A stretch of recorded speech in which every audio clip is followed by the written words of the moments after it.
ভোটের আগের রাতে উত্তপ্ত ডোমকল তৃণমূল সিপিএম সংঘর্ষে রক্তাক্ত ৩। রাজ্যে প্রথম দফার ভোটের ঠিক আগের রাতে রাজনৈতিক সংঘর্ষে উত্তপ্ত হয়ে উঠল ডোমকল। বুধবার রাতে কপিলা সর্দারপাড়া এলাকায় সিপিএম ও তৃণমূল কর্মীদের মধ্যে ব্যাপক সংঘর্ষ বাধে। ঘটনায় দুপক্ষের অন্তত ৩ জন গুরুতর জখম হচ্ছেন বলে খবর। দফায় দফায় উত্তেজনার জেরে এলাকায় মোতায়েন বিশাল পুলিশ বাহিনী।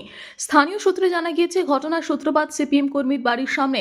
আহত বাম কর্মীর অভিযোগ, একদল তৃণমূল আশ্রিত দুষ্কৃতী তার বাড়ির সামনে এসে অশালীন ভাষায় গালিগালাজ করছিল। সেই ঘটনার প্রতিবাদ করতে গেলে প্রথমে কথা কাটাকাটি, পরে তা হাতাহাতির রূপ নেয়। ধস্তাধস্তির এক পর্যায়ে তৃণমূল কর্মীরা তাঁর উপর চড়াও হয় বলে দাবি সিপিএম কর্মীর। পাল্টা অভিযোগ করেছে শাসক দলও। তৃণমূলের দাবি, তাদের কর্মীরা ওই এলাকা দিয়ে যাওয়ার সময় সিপিএম কর্মী প্রথমে অতর্কিতে তাদের উপর হামলা চালায়।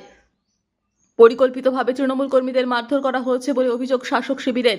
সংঘর্ষে সিপিএমের একজন এবং তৃণমূলের 2 কর্মী জখম হন। ঘটনার পর স্থানীয় বাসিন্দারাই রক্তাক্ত অবস্থায় 3 জনকে উদ্ধার করে ডোমকল মহকুমা হাসপাতালে নিয়ে যান। সেখানেই প্রাথমিক চিকিৎসার পর তাদের শারীরিক অবস্থার অবনতি হতে শুরু করলে চিকিৎসকরা তাদের মুর্শিদাবাদ মেডিকেল কলেজ হাসপাতালে স্থানান্তরিত করার পরামর্শ দেন। বর্তমানে সেখানেই তাদের চিকিৎসা চলছে। ভোটের ঠিক আগে এই রক্তক্ষয়ী সংঘর্ষকে কেন্দ্র করে কপিলা এলাকায় চরম উত্তেজনা বিরাজ করছে। সাধারণ ভোটারদের মধ্যে আতঙ্ক ছড়ালেও প্রশাসনের পক্ষ থেকে কড়া নিরাপত্তার আশ্বাস দেওয়া হয়েছে।